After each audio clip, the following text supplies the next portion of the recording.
Welcome to Cow Talks. I'm Chris Pravat, Beef Cattle and Forage Commodity Director for the Alabama Farmers Federation. And I am Marcelo Wallau, Forage Extension Specialist with the University of Florida.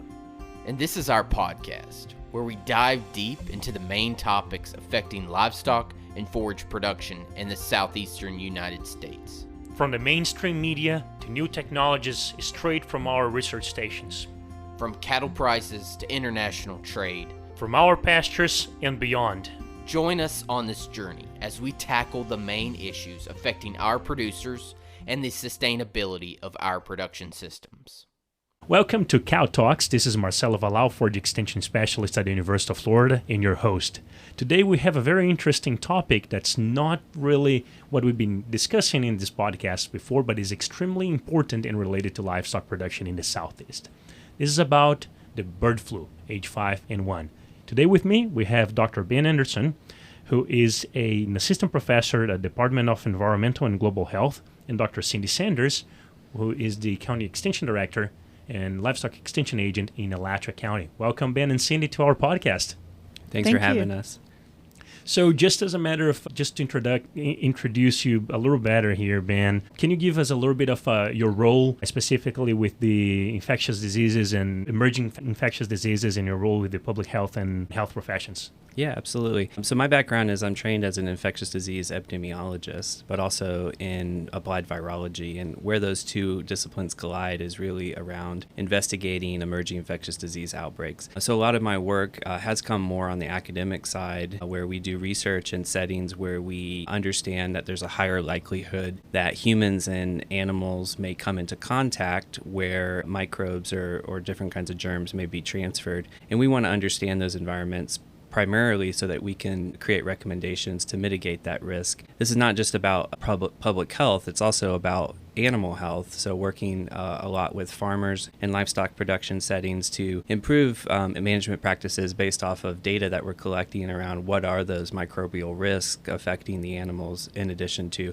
what could potentially be affecting workers. So influenza has been around for a long time, and this isn't the first time that influenza has caused issues in humans and also in animal health settings. And so I've been working on that most of my career as an emphasis or specialty. And we just are positioned where we're at the University of Florida. In my role at the Emerging Pathogens Institute, we have some unique capacity there that is designed to support the state with resources around doing specifically emerging infectious disease research. And so as we're going to discuss today, as H5N1 started to heat up, so to speak, over the last year, we wanted to make sure that we were utilizing our resources in the best way possible to support the state. So we ended up forming an H5N1 working group and trying to find ways to connect people to opportunities to do that. And the best way to connect with our stakeholders is through extension. So I'm the Extension Director and Livestock Agent here in Alachua County, and I met Dr. Anderson, I guess, probably over a year ago when he started his committee, or workforce group that we're working with on the avian influenza. That was before we had outbreaks, and now we're kind of in the middle of it. We just got over our fair season, for me anyway, at the Florida State Fair, at Alachua County Youth Fair, and the Bradford County Youth Fair and Livestock Show. So that really hit the ground running, I guess, in January, February, with a protocol on what we were going to do to make sure our 4-H and FFA youth exhibitors were safe around poultry exhibits, as well as educating the public.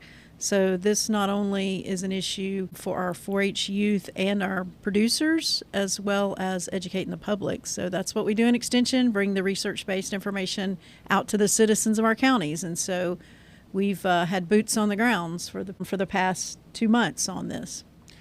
I think with the COVID pandemic, that was, of course, like a milestone of like a major mark in public health in the world. Everybody's became more attentive and concerned about those outbreaks. But influenza is not new. Bird flu is not new. So what makes H5N1 special this time? And what are the, let's take it to the, what is H5N1 and what makes it special right now that is putting a lot of people under pressure and concern here? Yeah, so influenza viruses, as I mentioned, are not new. The particular, what we call maybe the threat of what we see could happen, the impact that we could see happen with the virus, that's not new. But what I think is happening, as you mentioned, COVID, I think we have some differences in how the public and how we're actually handling this concept of pandemic viruses post-COVID, which is creating a different dynamic, in my opinion, prior to the COVID pandemic. I mean, the last example we have of influenza pandemic taking place was in 2009. That's not that long ago, over a decade ago, but I remember that well. And that was, a similar situation where the virus came out of a livestock setting, ended up spreading globally. There were impacts to that. So to say that was a very impactful one, particularly on the swine industry. That was a really serious issue economically. I think what we're dealing with now is that there's this concept of potential risk and current risk. And what's really difficult is about communicating what that looks like and what kinds of things we need to do in order to be prepared for that potential risk.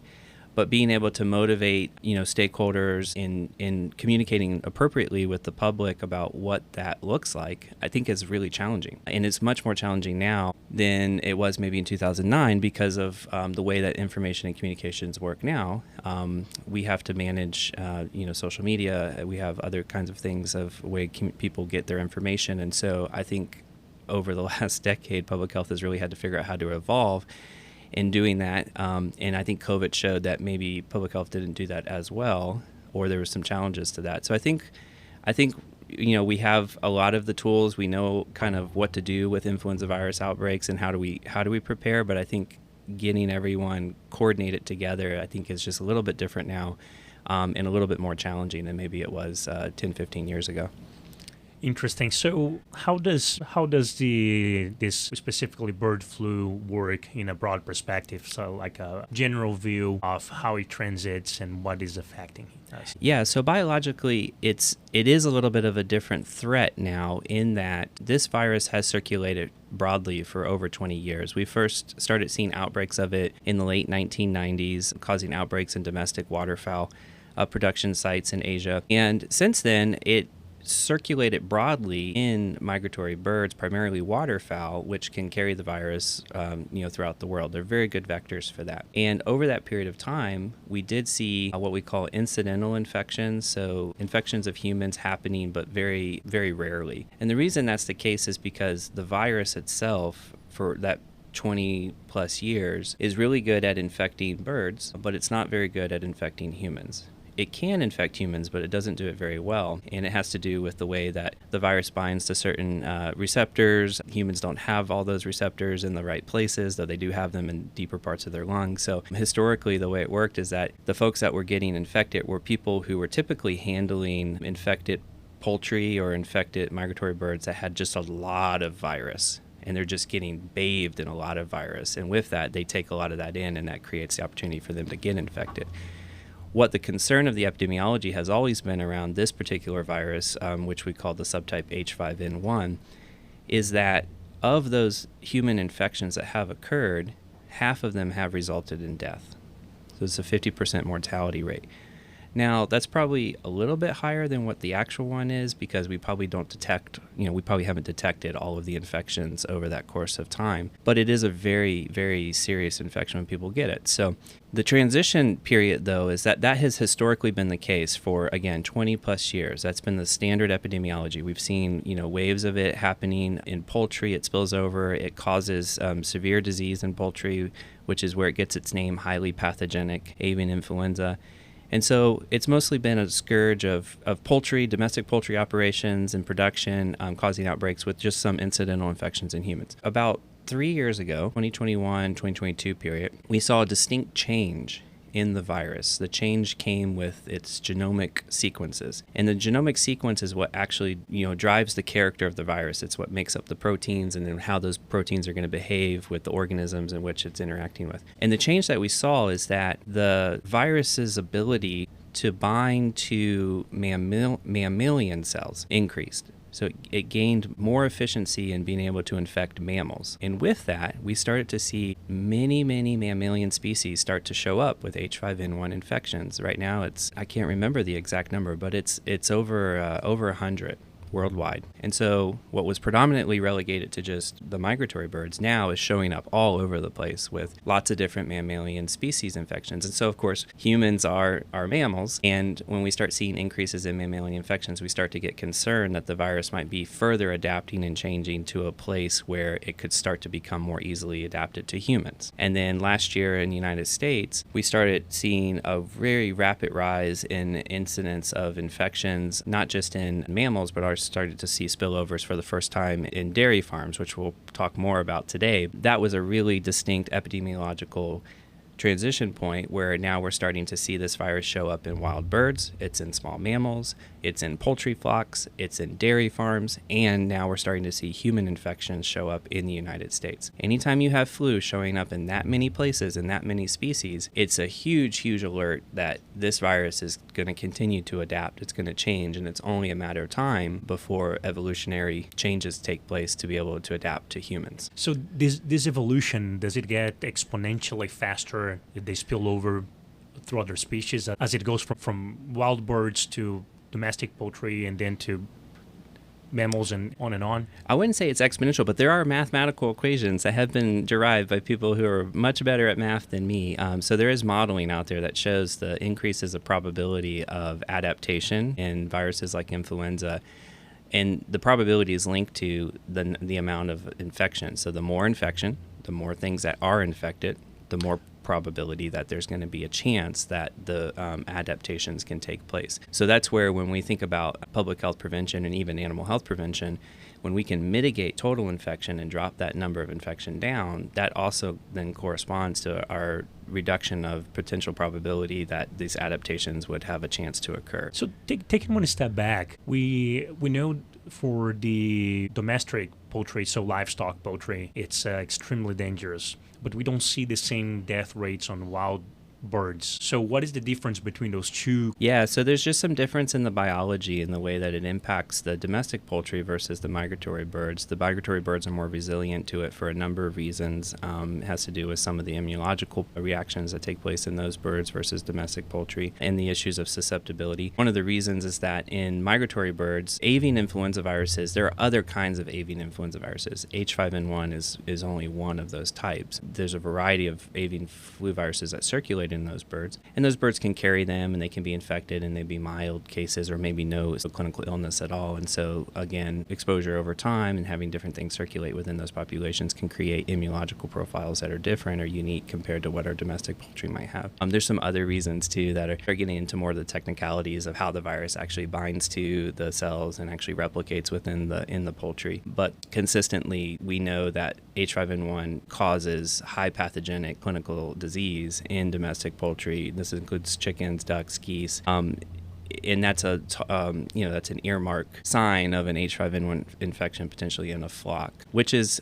helpful in some ways where you actually can recognize the infection taking place with the response part. But that's where, again, we have this conversation going on with domestic poultry around what do we do when an outbreak occurs in domestic poultry, where the USDA's policy has always been stamp out method, where you call the whole flock, recognizing that if one chicken or one duck or whatever you have gets infected, that whole flock's going to be infected. So they rapidly come in and try to mitigate not just necessarily the impact to that flock, but spread from farm to farm. And so again, that pathobiology that really drives not just the outcomes in the animals themselves, but it's also driving policy and how we actually deal with it.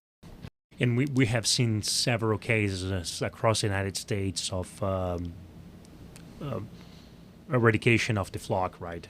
Yeah, that's the standard approach right now. That was very successful. We actually did have an H5 outbreak that took place in the United States previously to the last couple of years. That was back in 2014 time period. And that was H5N2, which also was an H5 virus. And the USDA utilized that approach to stamp out and they would go in, they would call the flock, and they would do it very quickly. And it was kind of called a ring principle. So you would create a perimeter around that farm, and you would then contain that outbreak within that farm. And that was successful at that time to eradicate H5N2. So they continued that approach in the more recent outbreaks. But I think the issue that we're seeing right now is that we just have so much virus circulating, and there's so many outbreaks taking place, that the impact of doing the stamp out method is creating a much greater downstream impact, particularly to consumers. We have the egg prices that have been increasing. We have operations that are raising millions and millions of birds in one flock. And so when you have an operation that has to cull 3 to 4 million birds, not only is it an economic issue, it's also a psychological issue where you have farms and workers that have to go in and cull a flock that large. There's a lot of challenges to it. So I think that's where then in the discussion right now, there's some discussions about, is there some alternatives that we may be thinking about, other things we can try, but so far that continues to be the approach. And this also affects our backyard chicken because they are probably even more exposed to the viruses than the actual barn livestock production poultry, right? For sure, especially if our backyard flocks are letting them, what we call pasture-raised poultry, where they're letting them out and letting them graze during the daytime, and those flocks that are outside and not contained versus our commercial production that are contained in barns most of the time, especially for egg and meat production. But our backyard flocks are very susceptible. So at this point, any calls we get from any of our citizens with backyard chickens, we always refer them straight to Florida Department of Agriculture if they have a bird that has symptoms. And lately we've been getting a lot of those calls. But remember, there are a lot of other respiratory diseases that chickens can get that it might sometimes be, but we want to take all precautions. And the other thing is we just want to educate people on bringing birds into their backyard flocks. We want to make sure those birds are quarantined for an amount of time before they introduce those new birds into their flocks, because that's more than likely where they're going to introduce it, that along with wild birds if we have an issue with that. But more than likely, it's going to be an infected bird coming into your flock is where you're going to see that increase. And so we always make sure that when people are buying their backyard birds, they're buying them from reputable breeders, or they're buying chicks, day-old chicks from hatcheries that are reputable, because we want to make sure we're not spreading this influenza through backyard flocks. Like, probably is out there. We know it's out there in our backyard flocks, but if we don't see the symptoms, we're not testing for it. So in a matter of prevention, talking about poultry still, and I know the title of the podcast is Cow Talks, but I know we've been talking about poultry here, but we'll get to the cows in a little bit. But is there any strategy for preventing either large poultry production or backyard poultry production,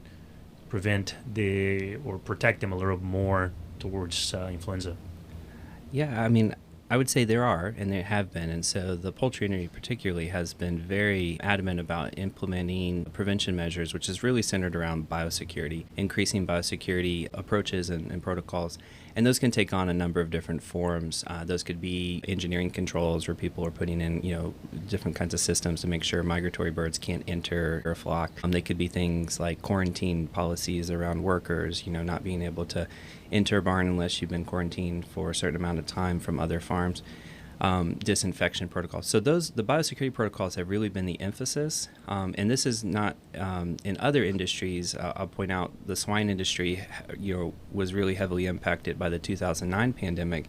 And in response to that, the swine industry made a number of implementation of changes in protocol and increased biosecurity, which has been really successful, not just for influenza, but for some other microbial diseases as well. I will say, though, we're starting to see some challenges in that, even with some of the cases more recently where some large production facilities have implemented what we would consider to be very high-level biosecurity, but still ended up with outbreaks. And so, this is a point then where it's starting to become a deeper conversation about how far does biosecurity get you in the current situation of what we know about the ecology of the virus, and do we need to consider some other approaches on top of biosecurity to also increase or reduce the threat of potential outbreaks. So one thing that we didn't discuss before and relates to the prevention methods, what is the dispersion method of H5N1 or influenza? I don't know if you can generalize that.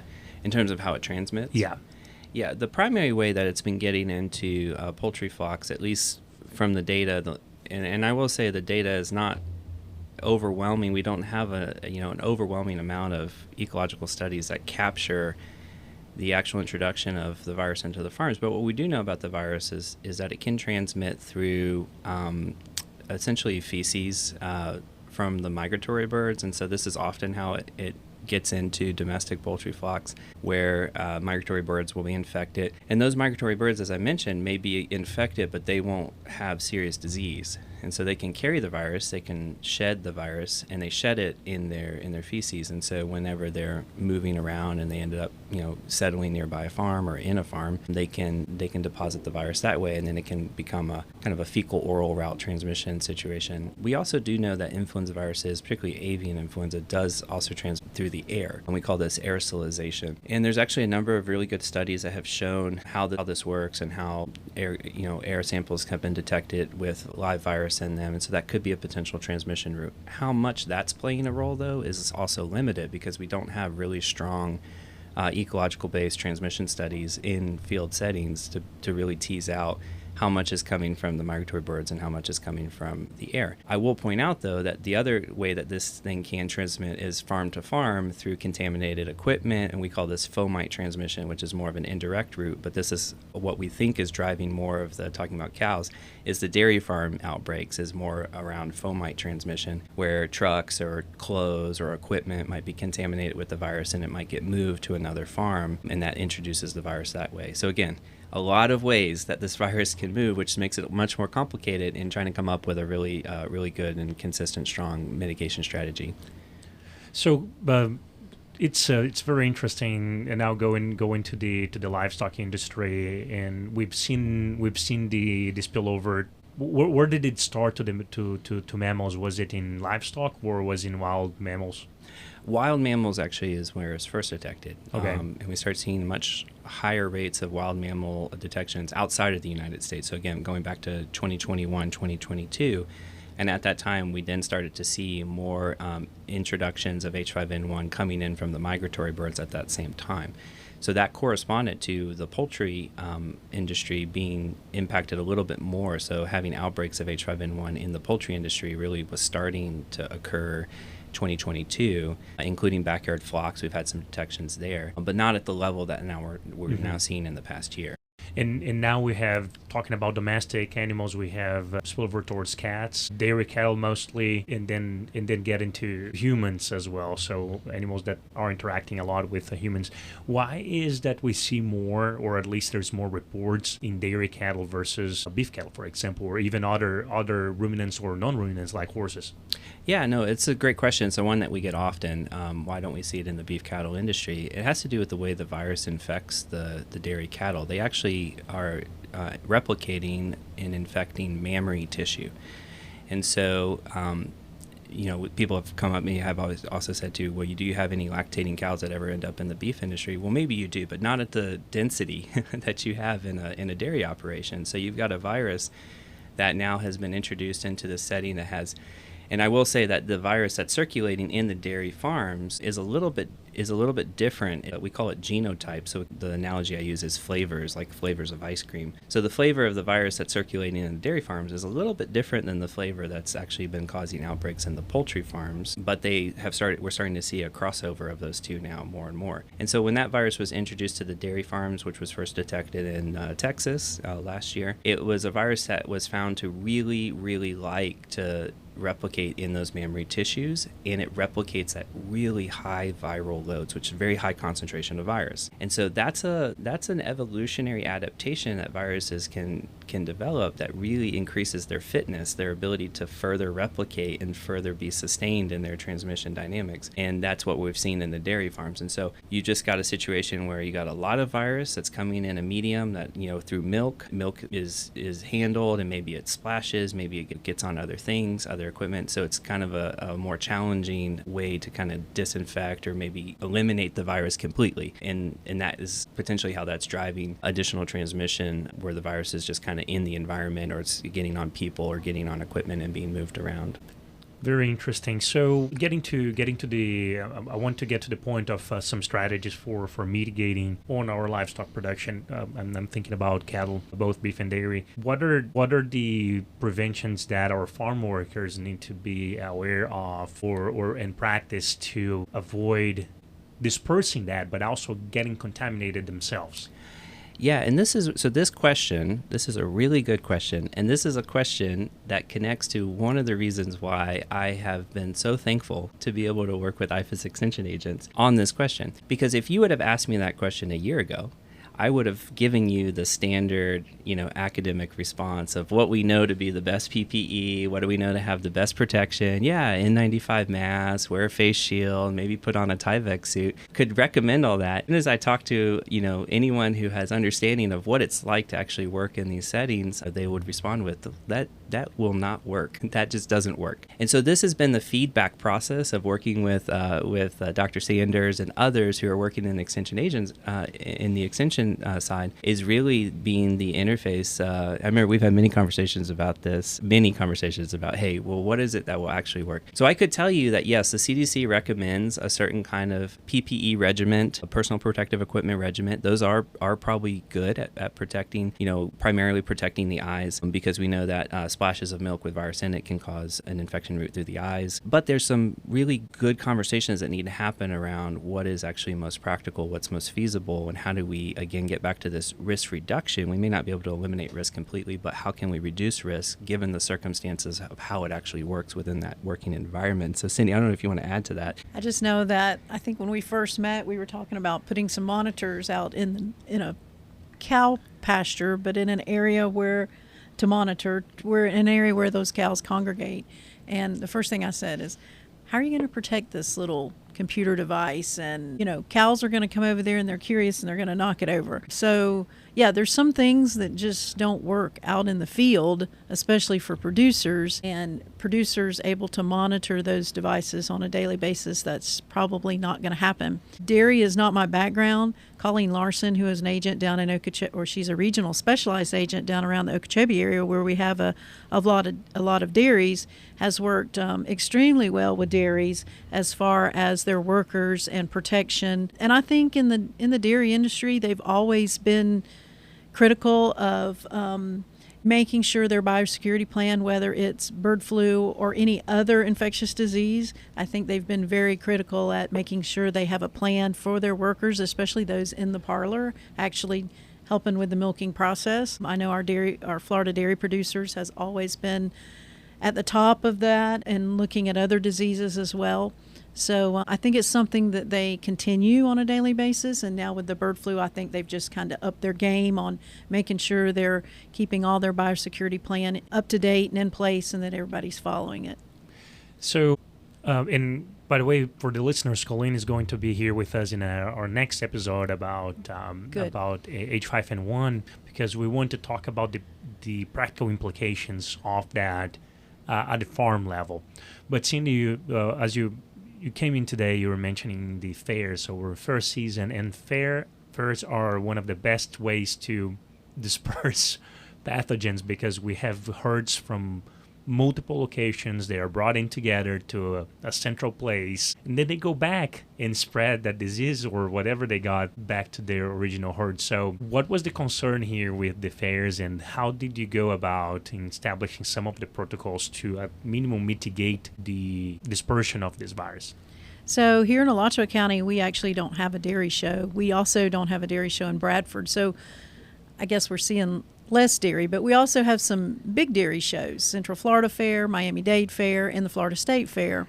I happen to serve on the Florida State Fair board, and we had some concerns initially when we were back in the fall when we were talking about our dairy show. We listened to those big shows up around Ohio and Pennsylvania that had dairy shows over the summer. They did well, and as far as having a case, there was no cases. We also looked to a biosecurity plan for our fairs, and we didn't implement the entire plan at State Fair, but here at Alachua County, we implemented the biosecurity plan.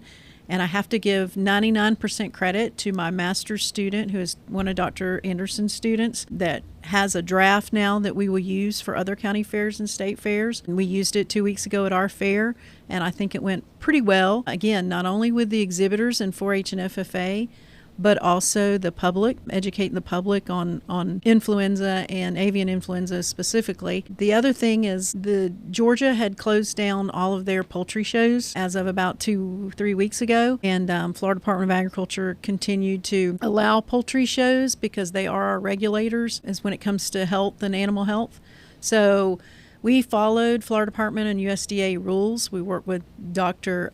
Kitchens with the Florida Department of Ag to make sure we were ensuring all our safety precautions up front with our health certificates as well as our testing of dairy cattle. For the Florida State Fair, we required bulk testing for dairy farms if they were larger farmers, and if not, if they were just an individual 4-H or FFA member that had dairy cattle, they had to be tested 10 days out from the fair to ensure that they were all negative for the avian influenza. So all these protocols came into place for fairs this spring, and they came fast and furious, and we tried to abide as much as possible. We did have some kickback from people that perhaps didn't want to test or was afraid to test, so that sometimes is an issue. There's also people that, especially with our poultry, they were afraid to bring their birds in because, like you said, we have them not commingled, but they're nose to nose in a cage next to another bird. So you bring those birds to the fair and then you take them home. So that's could be an issue there. Same thing with our cattle. We tie them up in the barns at fairs, and 9 times out of 10, those animals are going to come home and they're going to be sick with something, whether it's respiratory or other issues. So that happens, and we know that happens when we come to the fair, but especially with the bird flu this spring, we've been very instrumental in trying to get that biosecurity plan out there and basically just educate people, like washing hands and not touching the animals. This year we actually roped off our poultry area at our county fair, which I think eliminated some of the public traffic in and out of our bird area. At State Fair we did not have that. The barn remained open, but that was early February. And we did have one scare at State Fair, and luckily it was a respiratory issue, and that bird was negative, so everything was good at State Fair as well. So I just think a biosecurity plan in place for these county fairs and state fairs is our next step, and hopefully we have the draft now, and we did a pre and post survey with my intern Isabel Revere, which again I give 99% credit to all of this to. And with that biosecurity plan, we were able to educate the exhibitors in advance of what to expect when they got to the fair. Like one thing was with entering birds in the fair. Usually you have 25 kids with their birds all in a crowd waiting to get those birds bled. This year we brought them in one at a time, so there wasn't that commingling. Isabel and some other students of Dr. Anderson's was able to inspect the birds before they were ever unloaded, so that was a positive. We had a plan on what to do if an issue occurred, and we work very closely with the Florida Department of Ag inspectors, animal inspectors that actually are located in our extension office here in Newberry. So that's a positive too, that we have a good working relationship with our regulators. So for fairs that have not yet installed a protective measure, what can the participants, the farmers, the kids in 4-H do to prevent? So I think as extension agents, we need to educate our producers and our 4-H and FFA members, especially 4-H, which falls under the extension realm, but also our ag teachers and those FFA exhibitors. So I think that kind of falls in our hands as UF-IFAS extension agents to next year be ahead of the game. This year we were kind of right in the middle of the rush of all of this and to get it done. So falls actually start in the fall in Florida. We have some in North Florida in the fall. So we will have this draft biosecurity plan for all those county fairs. We're going to put it in a document and put it up on our website through EDIS, where all of our extension agents can find it and locate it, and hopefully present it to their fair boards, to their 4-H leaders, and to their FFA teachers. It's a start. Was ours 100% successful? No, but it's a start in the right direction. And when we developed ours, I said, we should have had this years ago. no matter whether it's bird flu we're looking at or any other type of respiratory disease or any kind of disease that could come into a fair and an animal come in and bring something in. Even acts of gods, hurricanes, tornadoes. This plan actually helps us, even though it's a biosecurity plan. We've got everybody's contact information, who to contact if something happens or an event occurs. So it's just a good plan for all fairs to have on hand, something we've never had before. For the participants of the fair that are concerned on bringing any virus or any disease back, what is the best protocol for them when coming back to the farm? So it's probably good to, again, quarantine those birds as well as their dairy heifers or dairy cows if they're bringing dairy to a fair. It's good. That's always a good protocol because they've been commingled with other animals. And like Dr. Anderson said, it could be an airborne disease. Sometimes they drink out of the same water troughs at a fair, although we tried to prevent that this year, but it happens. So you always want to bring your animals back and quarantine them for 10 days to 2 weeks. In a separate pen where they're not around your other animals or your other birds. So we are getting to the later part of our podcast here.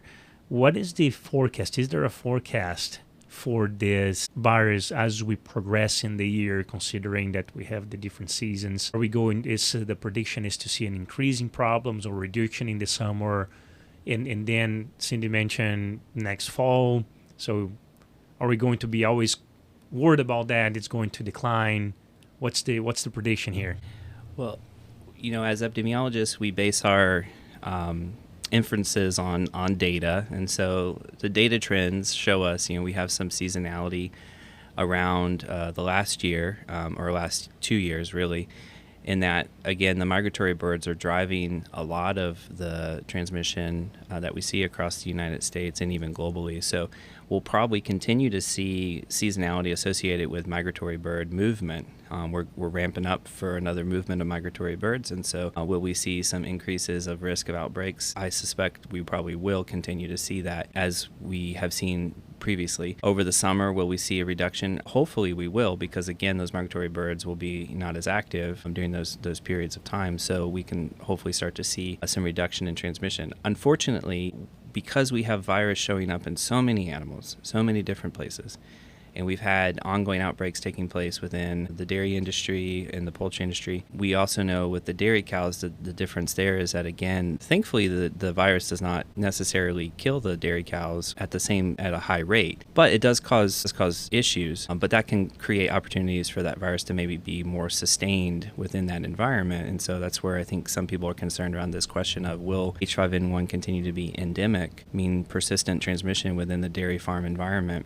I think this summer will be a really good tell to see kind of the epidemiological data once the migratory birds are moved on. We have a little bit of a lower movement of those birds, what kind of transmission we still continue to see within that environment. So I think time will tell. But I don't foresee the virus going away, and I do think we'll probably end up seeing another seasonal increase next year as the migratory birds move back in. Very interesting. For people that want to get more information, reliable information, what are the sources, internal and external, that we can rely on?